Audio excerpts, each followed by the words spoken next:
You're listening to Southeast Radio's Business Matters with Karl Fitzpatrick in association with Wexford Insurances. Challenge us at Wexford Insurances 0818 31 30 30.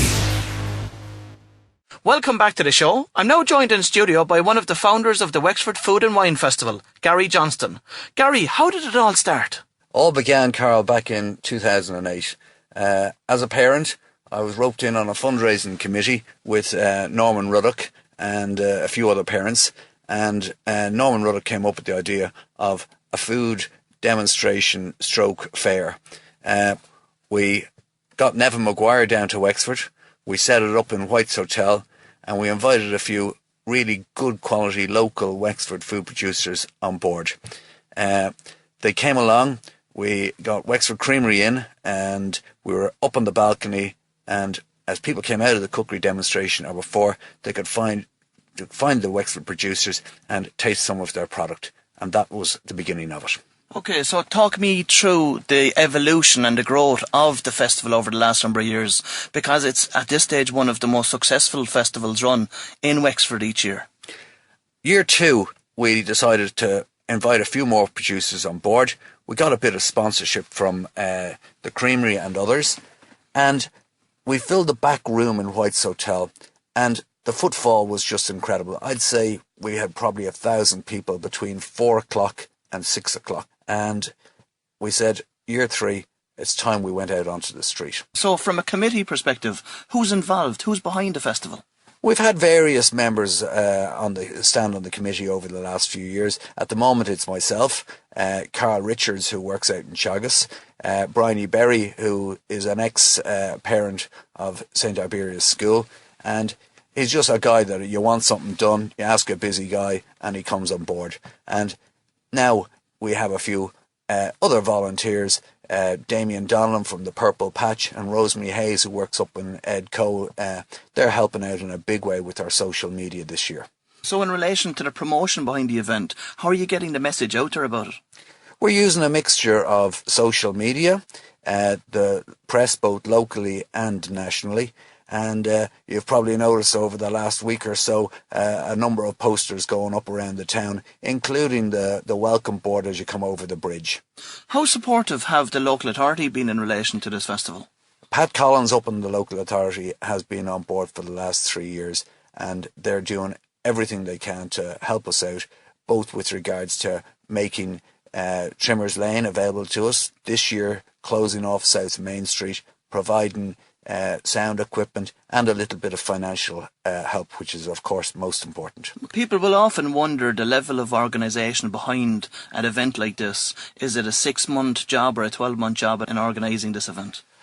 We would tend to start around Christmas and we'd have a monthly meeting, but as it gets closer we're probably meeting 2 to 3 times a week, Karl.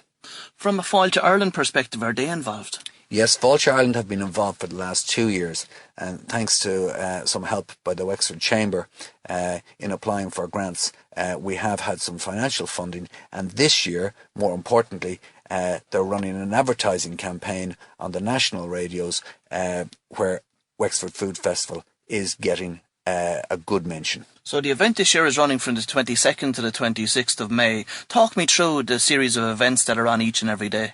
Okay, Karl, the first one what we're kicking off with is going to be a real fun evening.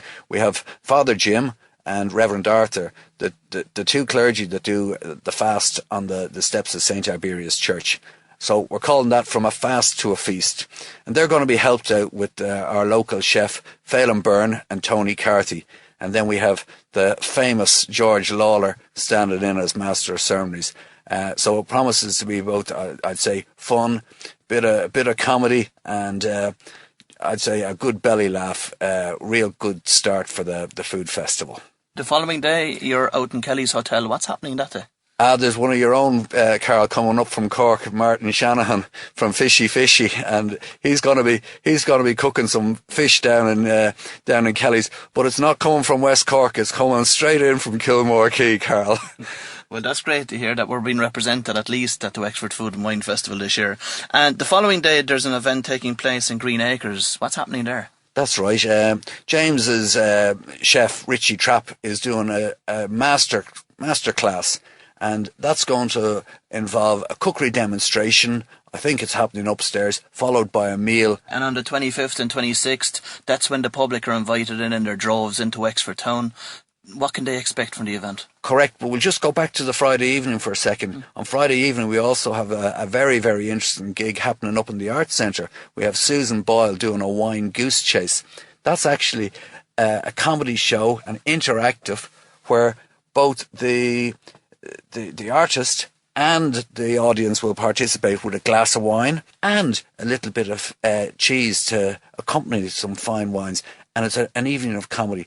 It's 2 shows there, 6 o'clock and 8:30. And then that leads into Saturday and Sunday. So tell us, what happens on Saturday and Sunday within Wexford town itself? Saturday and Sunday, there's going to be 2 large markets opening at 11 a.m, running on till about 5:30 p.m. on both the Saturday and the Sunday.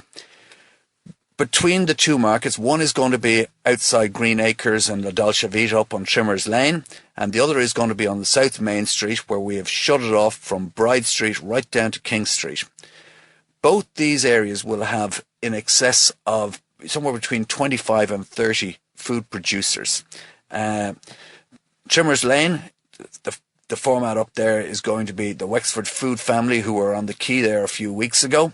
They will have a large marquee, and I think there's probably close on 20 Wexford Food family producers. And this time they'll be selling all day long. There'll be no problem with access. Wexford is very lucky to have such great food producers and chefs locally. How easy was it to get the buy-in from the chefs for the Food and Wine Festival? Like a lot of things, Karl, you just have to ask. And if you ask in the right way and they see the benefit of it, they tend to come on board. Warren Gillen was telling me he's celebrating 3 years in business in Kishteenella this weekend. Tell me, what's he doing for the event this year? Warren is linking in with the Sky and the Ground, and they're going to be doing Irish tapas accompanied by some really snazzy Irish craft beers, and they'll be demonstrating that outside the Sky and the Ground. We have a tent there set up for some demonstrations. It's the weekend before the bank holiday weekend. Why did you choose that specific date for the festival? Well, what we're hoping at this stage is that Wexford will become synonymous with the Food Festival the weekend before the bank holiday, the June bank holiday weekend, the same way as Wexford is renowned for the Opera Festival in October. So, Gary, is this going to be exclusively about Irish food produce? Not exclusively, Karl, because this year we have some of the Welsh food producers coming over to show us how they do it. So that's a new aspect to it. As you mentioned earlier, Warren Gillen from Kishteenella is doing Irish tapas with Irish craft beer. But to complement that, we also have the Lotus House Chinese, and they're going to be doing Chinese food accompanied by Chinese beers. So maybe there's an international flavour coming to this whole food festival at this stage. Which is a nice dimension, to be fair. What level of support has the festival got from local businesses? The first year that we went looking for sponsorship, there was a huge drive on the fact that it was a Wexford Food and Wine Festival. So we approached companies that were synonymous with Wexford. Then we also got Wexford's best website designer to do the website. So it was all totally supported by Wexford companies. And we started at a time of recession, and we wanted the idea to shop local, support local jobs, and if you're going out and eating in Wexford restaurants, you're keeping the jobs local.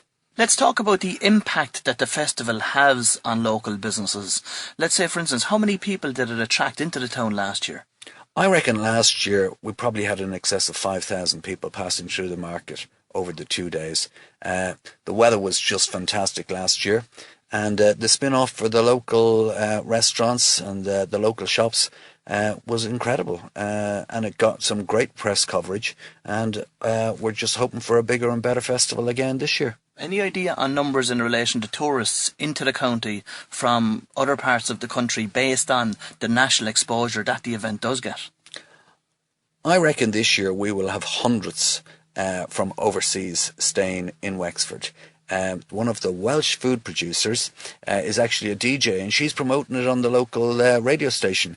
And Swansea Life magazine, they're sending over a reporter for the whole weekend to report on this year's festival. That's very welcome news for the hospitality sector, especially in County Wexford, for the weekend that's in it. Because traditionally it would have been a very quiet weekend, the weekend before the bank holiday weekend itself. So certainly there's going to be a surge in business for local hoteliers, B&Bs and guest houses. Yes, and the other thing that's happening, I forgot to mention, is the Irish National Heritage Park, which they've spent fantastic. They spent a lot of money over the last couple of years in sort of renovating it.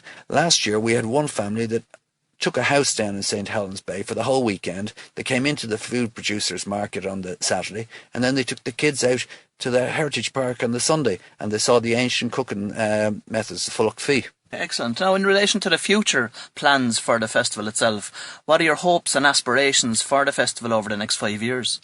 We want to grow this festival step by step. We want it to be known that the Wexford Food Festival is on there the weekend before the June bank holiday weekend, and just build upon the success step by step. And what's the plan in order to do that?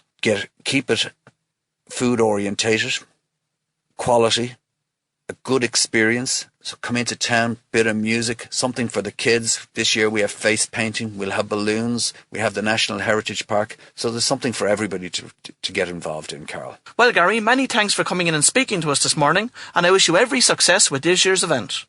Here at Business Matters, we want to hear your thoughts on the programme. You can contact the team by emailing businessmatters@southeastradio.ie. For more information on today's show, you can follow me on Twitter @Karl Fitzpatrick. We're almost at closing time here at Business Matters, but before we go, I'd like to take this opportunity to thank my production team, my guests for their contribution, and especially you for listening. Join me again next Saturday morning when I'll be speaking to more of the business leaders that you want to know more about. But in the meantime, have a great week. You're listening to Southeast Radio's Business Matters with Karl Fitzpatrick in association with Wexford Insurances. Think Wexford Insurances for your business insurance.